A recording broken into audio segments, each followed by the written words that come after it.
development, humanitarian aid, and global citizenship education. I'm Roderick Agius, I'm Secretary General of SKOP, and my role today is to facilitate this debate focusing on Euromed issues. Set between Northern Africa's and Southern Europe's shores, the Euro-Mediterranean region has forever been of central importance for Malta. Issues related to sustainable development and migration, the link between the minority and the majority world, and the dialogue between the various Mediterranean cultures feature greatly in today's Maltese, as well as Euro-Mediterranean socio-political affairs.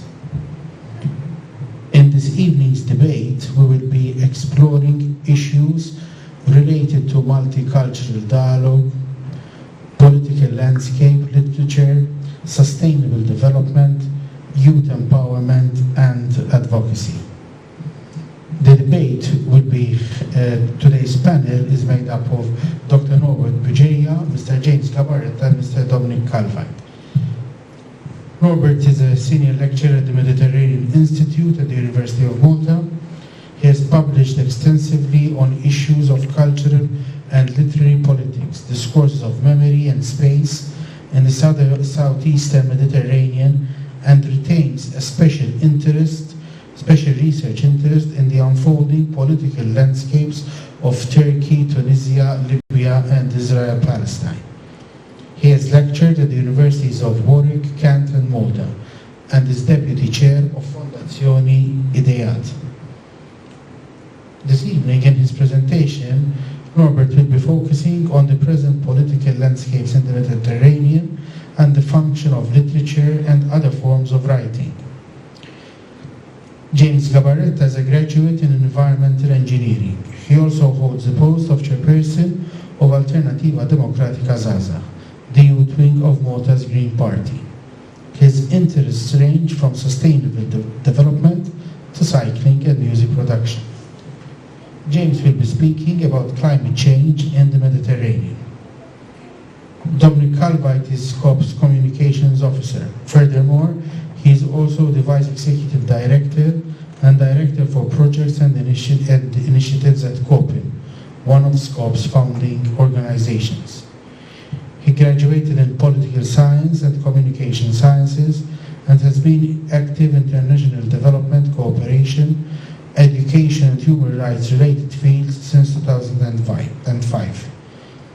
Before working for SKOP, Dominik had been serving the platform as a board member for almost a decade.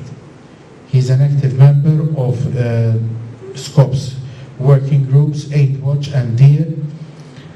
He has a keen interest in other cultures, education and experiential learning, as well as global politics. I will be asking the speakers to give their presentation, and then we'll be inviting speakers from the audience to share their opinion or put questions to the panel. Thank you very much. Norbert? Thank you, Roderick, for asking me over on this panel. Good evening to all of you, and thank you for attending this. Basically, I'd like to say a few words about the current political situation in the Mediterranean region, and then shift gears and speak a little bit about the role of literature within the political landscape that we are experiencing. So, first of all, to speak of a political landscape in our region at the moment is already a very tall order, for the simple reason that the region is variegated and differentiated in all sorts of ways. It is a region that is experiencing massive economic disparities. It is a region that is experiencing massive political divides that have long roots particularly in the history of the Middle East and the history of European imperialism in the Middle East. And it is a region that is very much affected by fluxes of people that are crossing, not simply from Africa and the Middle East into Europe, but also in other ways. 6 years ago, 6 years ago, various Arab countries experienced uprisings. The food index, the food price indexing rose almost savagely in 2011, and you had problems with the availability of grain and the prices of grain in Egypt, in Tunisia, in Algeria and Libya. This led people to revolt and to rise up against their dictatorial arrangements. Now, I have to keep in mind that these despotic or autocratic, or whatever you want to call them, strongmen regimes emerged after the granting of independence in these various countries, which were either mostly French or British or Italian colonies. The problem, of course, was that there was no actual or realizable process of decolonization at that point in time, and basically, as the Caribbean Algerian psychoanalyst and philosopher Frantz Fanon said, the transition from colonization to independence does not always result in actual autonomy for the ex-colonized people, but very often results simply in a shift of the means and structures of power from the colonial power to a local bourgeois or business elite or oligarchy or strongman. And this is effectively what happened, particularly in Libya and in Egypt. Tunisia is a bit of a different story, and I'll come to that later.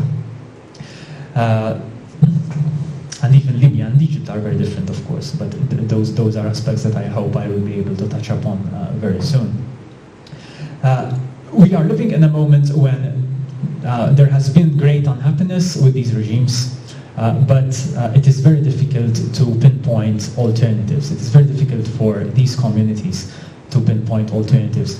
Libya, at the moment, everybody knows that there is fragmentation, there are issues of basis of terror and recruitment of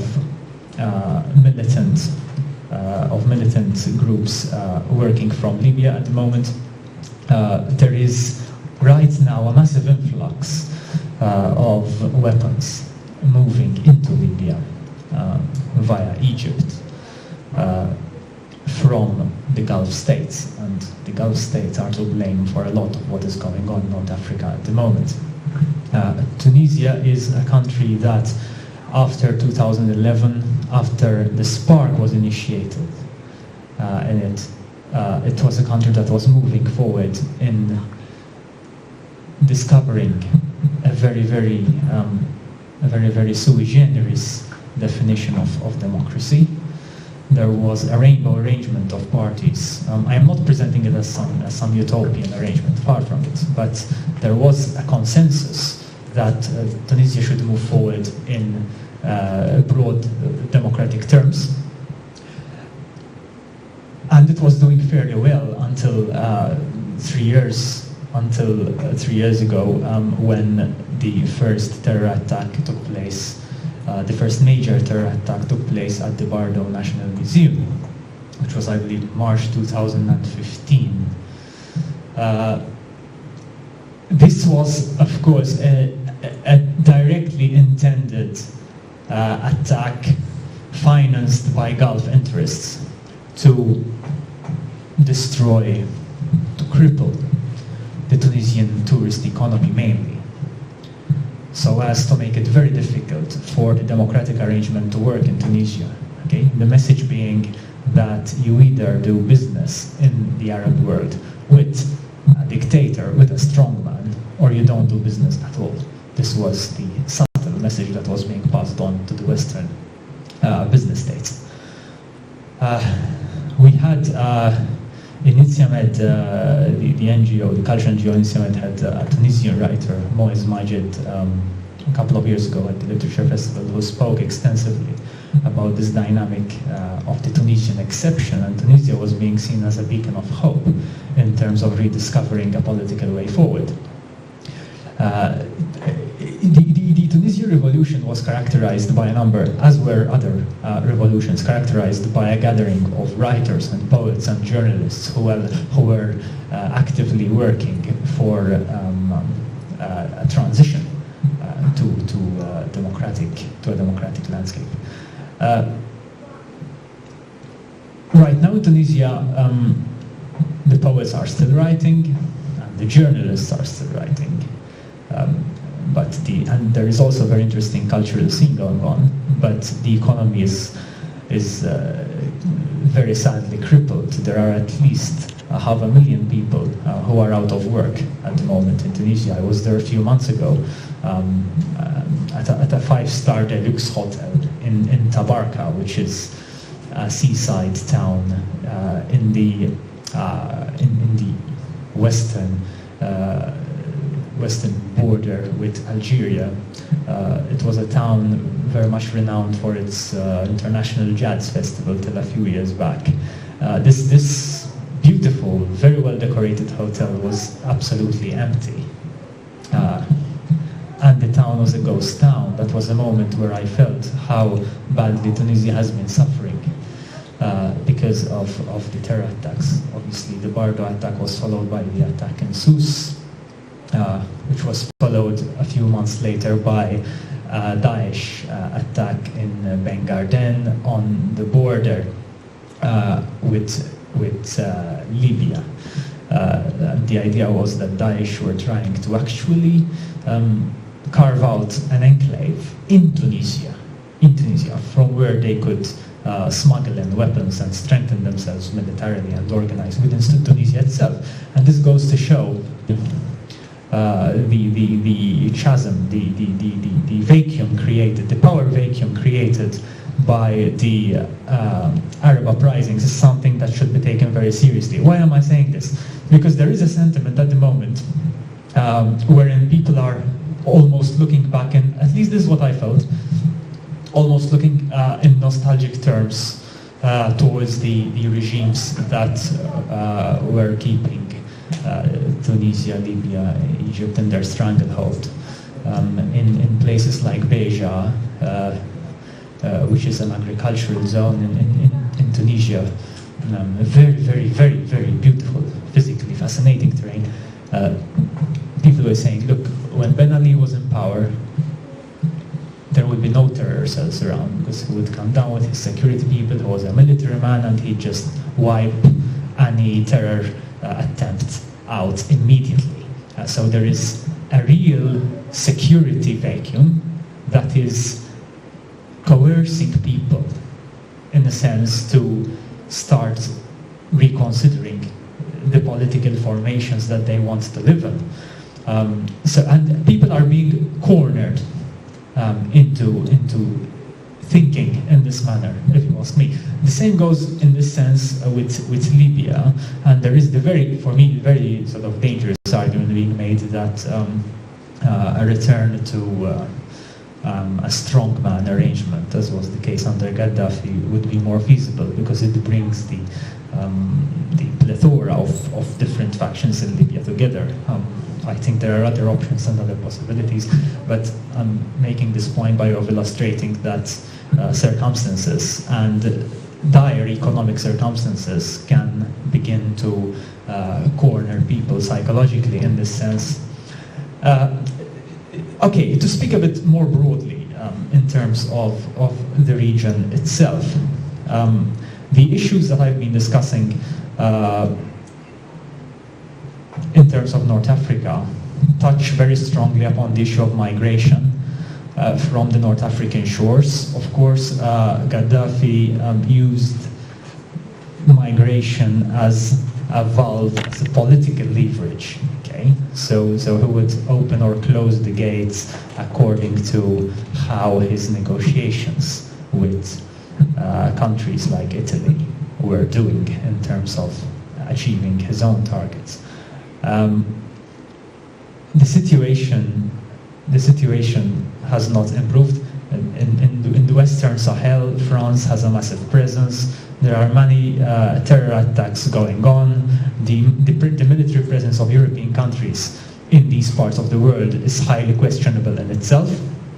as is the case in Syria. This is by no means justifying the sort of terror backlashes that have been happening, of course, but what I'm saying is that there is a significant danger that the echoes of the colonial echoes start to become very powerful and very strong again, and that is something that we should guard against, if you ask me. The situation in Palestine continues to be what it is. It is essentially a deadlock. There are significant international interests in keeping it in deadlock mode. Effectively, very little has changed. The Oslo so-called peace process has not only failed, but it has also operated in favor of, in the hands of Israeli interests. There is a shift in international opinion from the ground up. I think the younger cohorts, the younger generations are looking in a more clear-eyed and informed way at what is going on in Palestine at the moment. That is something that I can actually notice. But at the same time, there is a silence around the possibility of resuming any sort of negotiations or a way forward. The situation has complicated itself because it is very difficult today to envisage a two-state solution or to speak of a two-state solution. One of the main reasons being that the infrastructure of the Israeli occupation in Palestine has become a very complicated one, physically speaking. So it is fairly true to say that a division of the land in physical terms has become impossible. So the way forward, in my view, is some kind of one-state arrangement with the different ethnic identities coexisting within it. But that is obviously shouting at the wind at the moment. The role of writers has been not given its due, I feel, in the Mediterranean region as a whole.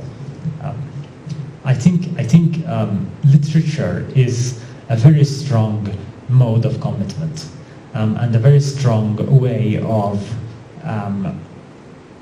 speaking through what communities on the ground in these countries are going through in very capillary ways, in ways that the media radars do not usually tweak to immediately.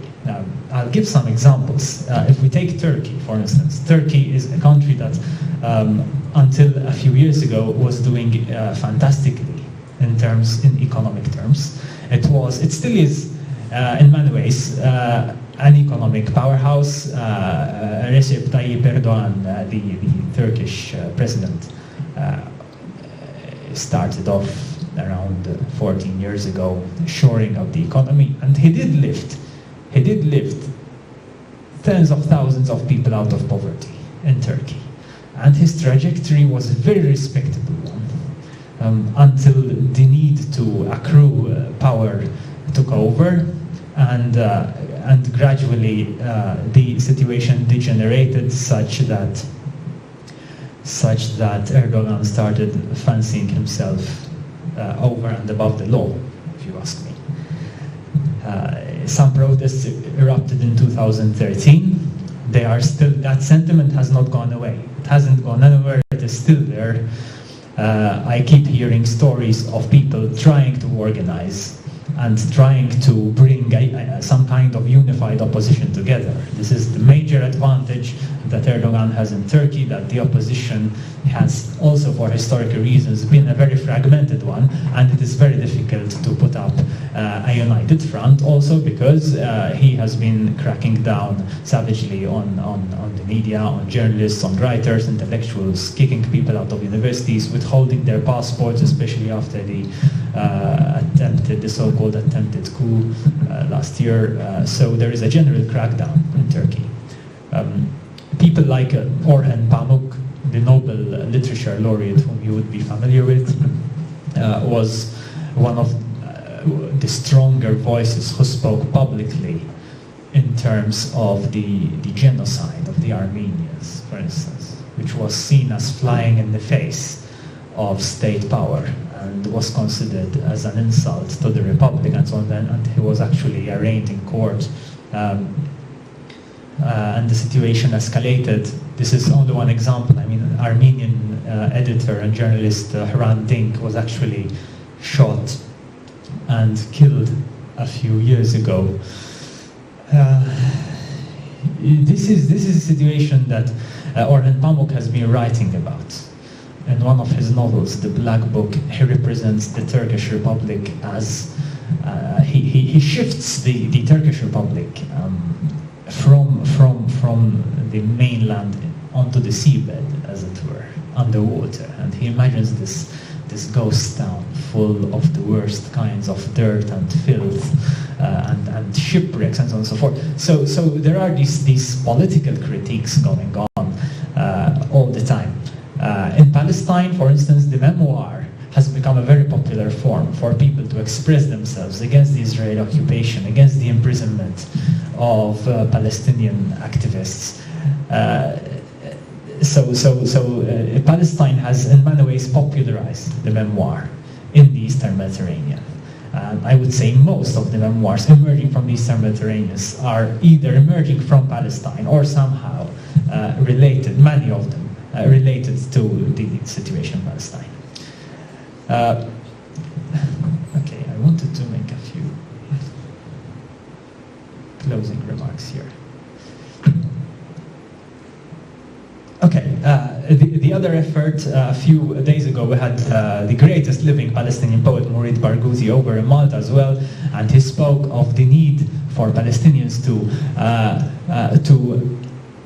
be children, to remain children of Palestine and not fall into the Israeli trap of becoming children of the idea of Palestine.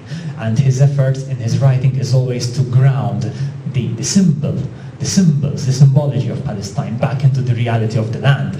And obviously, as time goes by, this is becoming more and more of an urgent work. The literature of the Mediterranean is concerned with representations of the sea, and this is my last point. If you think of the great post-colonial Algerian writers like Assia Djebar, who has a very beautiful book called Fantasia, an Algerian cavalcade, she describes the port of Algiers, and she describes the French fleet entering the port of Algiers, and the port of Algiers becomes a woman, and Assia Djebar represents the port of Algiers in terms of the genital organs of a woman, and the femininity of Algeria becomes a symbol of colonial resistance, okay, of resistance against the colonizer. This was an issue then taken up by a whole tradition of particularly of women writers in Algeria that spoke out very, very strongly against the ravages of colonial rule. The Mediterranean means different things for different writers across the region. To Barghouti, even to Shehada in some ways. The Palestinians, Barghouti says, have turned their backs on the Mediterranean because the sea has brought them trouble. Okay, Moroccan writer Tahar Ben Jelloun, who writes very much about migration. Migration is one of the main concerns in his writing. Ben Jelloun represents the Mediterranean Sea as a vortex that is swallowing the migrants that try to cross it, but it's also swallowing identities. Okay. Hisham Matar, who is a Libyan writer, writes of the sea in terms of a space of fatality and freedom at the same time. So the sea becomes this very paradoxical space. It becomes a very aesthetically powerful space, but at the same time, it becomes a politically very, very fraudulent turmoiled one. In Malta, we have our own Daniel Massa, for instance, the poet Daniel Massa, who has written about the sea as an alternative republic. Okay, and his poetry, as Adrian Grima has argued, Daniel Massa's poetry rediscovers the metaphor of the sea. There is no longer a fear of the sea as there was in the romantic tradition in Malta, where the sea was considered more of an estranged force, a dark sort of unknown scape. With Daniel Massa, you find an intimacy with the sea, almost a mythological intimacy with the sea, and the sea becomes an alternative homeland. Well, I mean, these were some reflections on the relationship between politics and literature in the Mediterranean, and I'd be happy to answer any questions you might have after the session. Thank you, Norbert. If we ever doubted that the Mediterranean is such a complex situation, I think we've removed all doubts now. It is indeed a complex situation on so many different levels. Okay, James? Thanks. So I'll try to leave off where you start, take off where you left off from.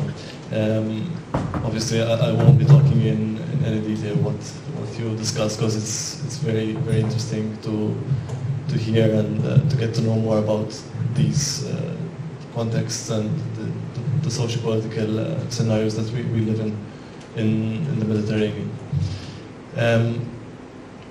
I think climate change, migration, and so many other problems are just a few of the problems that we live in.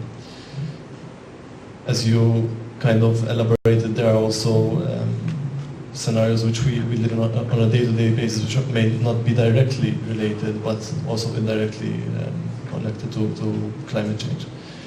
I'm sure we all know about the causes of climate change and greenhouse gases and carbon dioxide and so on, so it's pointless going into those details. However, I think the impacts of climate change on Malta haven't been yet very well understood by the general public. We do live obviously on an island, and this in itself is a very complex scenario because we have limited land resources and so on. At the same time, we're subject to a lot of external factors and so on. One big issue that we face on a daily basis, not really lately, not so lately, but maybe in the past decade or a bit more, is the issue of migration, which in itself, as you have elaborated quite well upon, might in some cases be a direct or indirect, more common than not, impact of the changes in climate and the effects of drought and so on. And maybe I'm throwing a bomb over here, but in the room. But I've also read some stuff about terrorism being directly related to climate change, and this is where it starts becoming a bit interesting to understand how people behave or react to certain situations, not to justify them, but to just understand where they're coming from. And that is the first step to addressing these situations. This in itself brings to the next step where we start to think how to react to climate change, and there are lots of papers and policies and strategies, some of which are implemented, some of which are just shelved, but the general idea behind them is that we both need to adapt and to mitigate climate change wherever we can. And this can be done in many ways. Even just simply changing our way of traveling. Daily we use our bikes or catch the bus. Is doing a small step, taking a small step to changing something. Obviously, one action in isolation is just a drop in the ocean. So there's need for greater action. Another is to address the issue at source. So, as already is being done, I mean, the European Union and other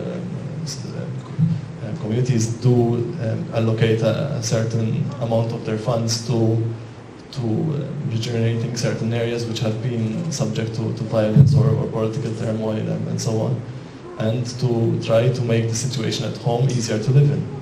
And this is very important to reduce the burden both on us but also on the people taking tough choices, in some cases risking their lives, as many have done and have indeed lost their lives, to cross borders and take a life-changing decision, which sometimes they might regret, or might not even live to regret.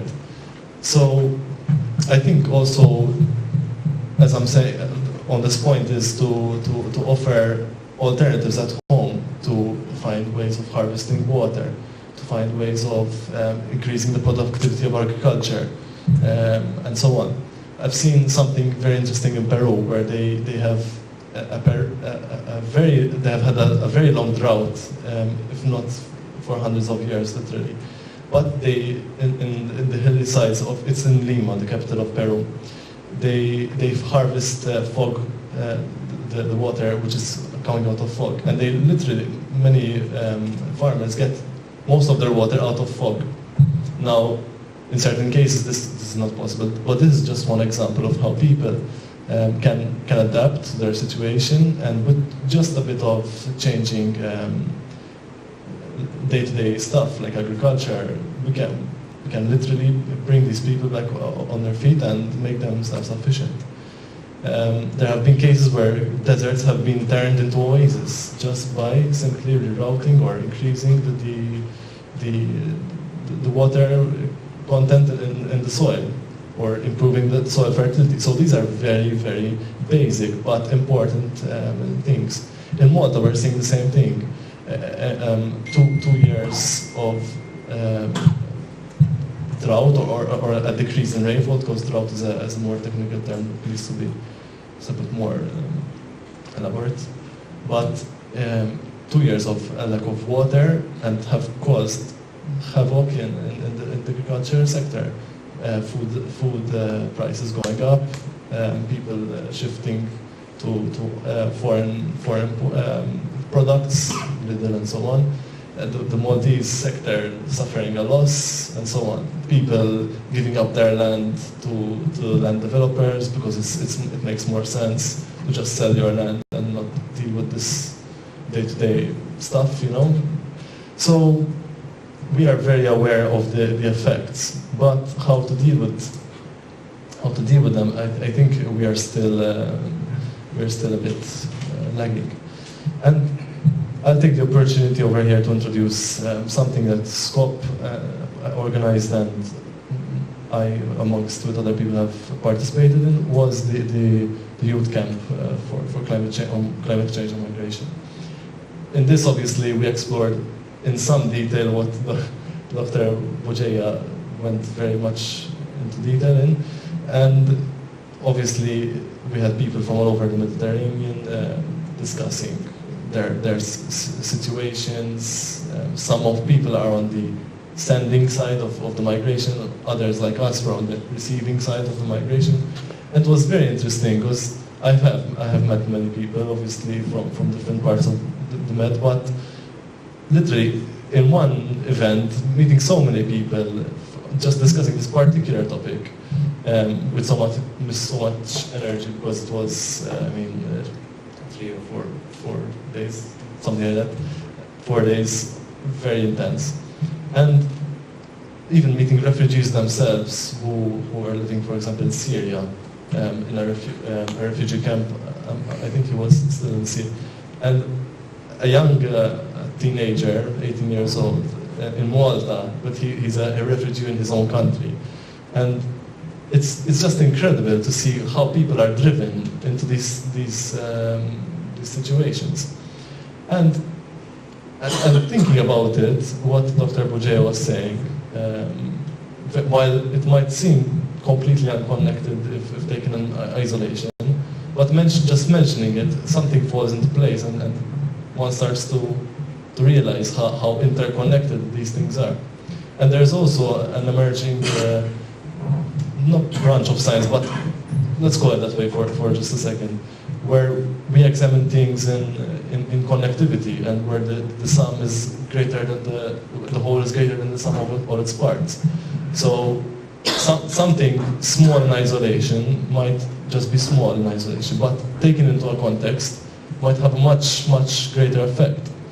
So we cannot really just talk about the environmental effects, considering all the other pillars of sustainability, really, which sometimes we exclude politics, and which is very much an important pillar of sustainability, but we always kind of omit it. However, I think moving on to the maybe my own perspective and my limited involvement in politics, is that politics tends to be something for the elite, and people are not very much encouraged to take part in the running of the state, literally. I think a lot of us, especially youths, are a bit put off by the way politics are done in Malta, which is very partisan and does not invite people to come up really with progressive ideas and implement those changes in a healthy and respectful environment. At least that's the way it's portrayed in the media. So that's in itself a limiting factor. However, we need to also translate and make these situations that you mentioned a bit more easy to digest. And maybe I have no real suggestions on how to do this, but really it needs to be done in a way to understand everything into context. So we tend to also, at a very young age, explain climate change, explain migration, and so on. But my opinion is that they are not very well tied into each other. So this might need to be an area for improvement in the field of education. To sum up, well, I've said most of what I wanted to say, but it's really a matter of understanding the root causes of things rather than just addressing what's happening to us, and we're on the receiving end, and we're receiving all the violence and all the unrest and so on. Yes, these are very serious things that need to be addressed. Sometimes they can be addressed quite simply just by sitting down at the table and leaving the parties sort themselves out at the table, and people taking ownership of their own stuff. A simple suggestion for Marsa, we were talking about what was going on in Marsa just before we started. It is a very serious situation, and I do empathize with people who live in such areas, both whites and Maltese, and both the black community. And I think that Marsa has been neglected for a very long time, and just passing through one garden in Marsa, which is the one directly outside of the Environmental Resources Authority, Hexagon House, there's a beautiful garden which is just left in a really bad state. Coincidentally, it's frequented by many people from the black community. And I think that just a simple regeneration of this area, along with a plan to regenerate the rest of Marsa, could go a long way. It could create a place for the black community to express themselves in terms of music, in terms of poetry, to put up social events, food events, and so on.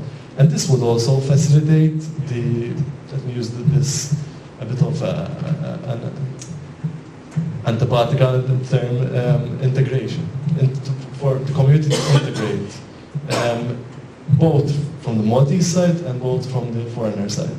So I think there are a lot of actions which do not need to address also the very root causes, but could also be done at a more downstream level, at where we are right now.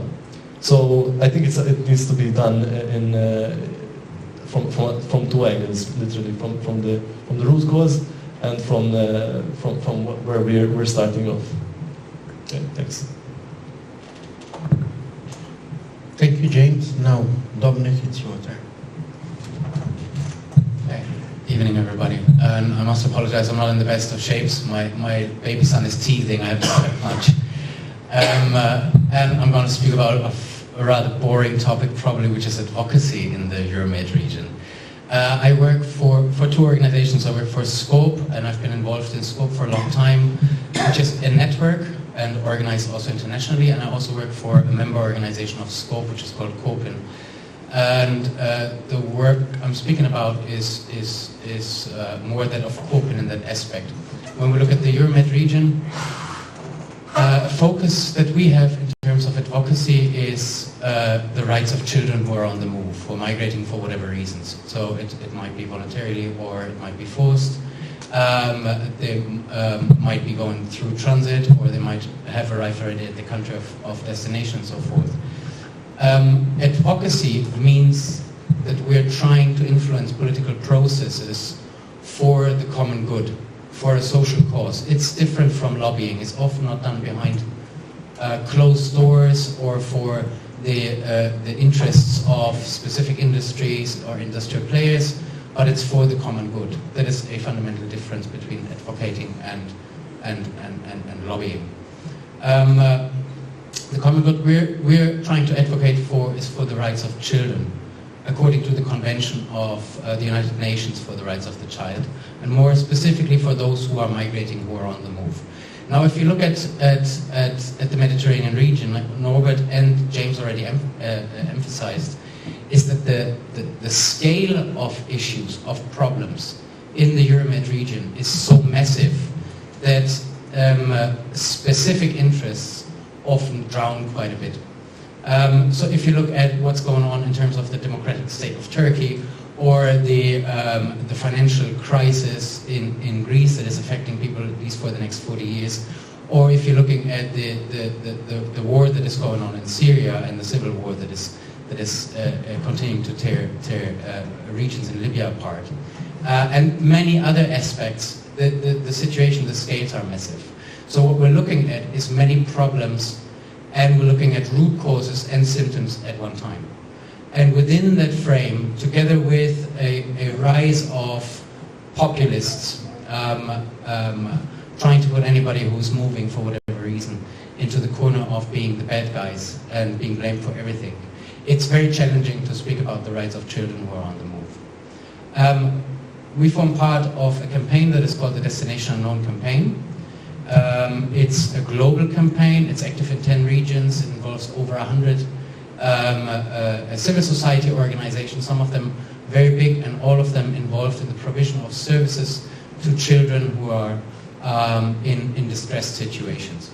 So we're looking at the provision of services in the field of best interest determination for children who have been trafficked or who are at the risk of being trafficked, for children who live in destitute situations or being exploited for whatever reasons, and for children who are also moving. And in this regard, in the Euromed, we face several challenges. One is civil society, we are not speaking as one voice.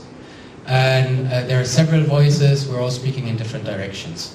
In Europe, the focus is on Brussels, it's not on the Euromed. Euromed is discussed as a problem, it's discussed as an issue which needs to be solved in Brussels, and by the several European players who do not get their act together and try and speak about real responsibility sharing.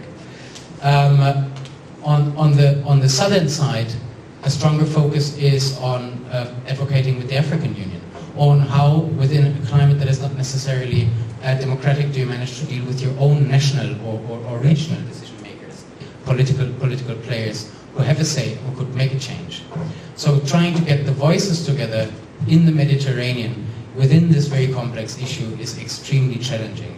And I think there are other very simple challenges. One is the language barrier.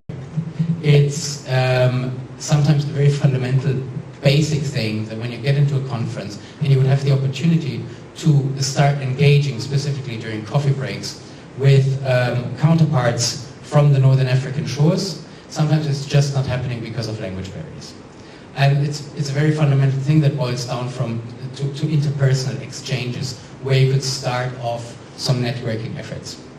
Another problem is the lack of resources, or the misallocation perhaps of resources. There are funds that are available where civil society could get their act together and collaborate stronger in the Euro-Mediterranean region, but it's not being done yet, and it's not, at least not being done yet very efficiently.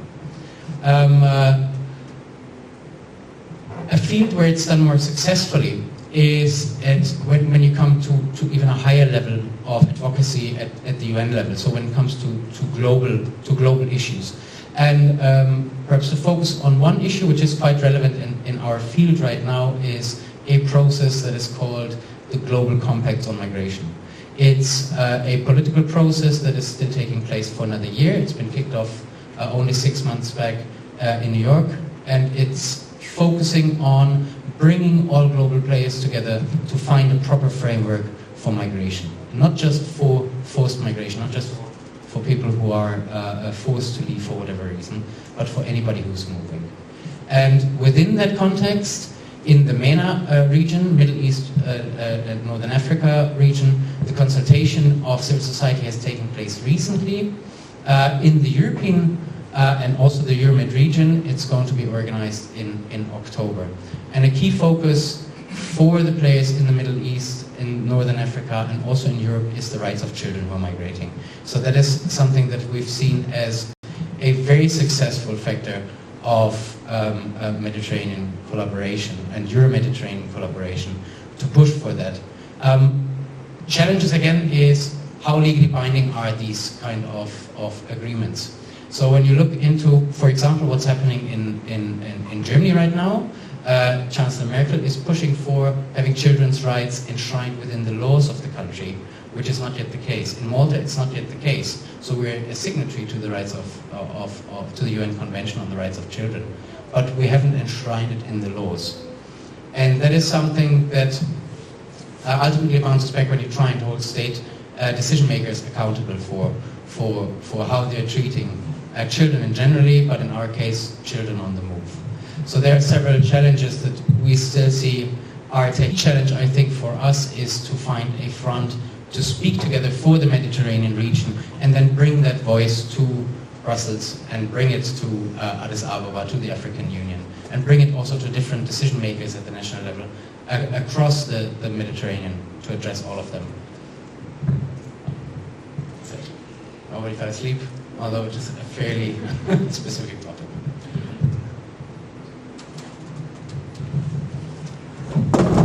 Thank you, Dominik. I would like to add something with regards to initiatives taken in order to connect and to network between CSOs in the Mediterranean. At SKOP right now we are doing a mapping exercise through funding from VOPs about initiatives which are already existing, which already exist in the Mediterranean. And one thing that really strikes me is the complexity of the situation and the huge initiatives, the huge number of initiatives that are in place. But when it comes to networking, as you were saying, then it becomes another, it's another story, it's another level.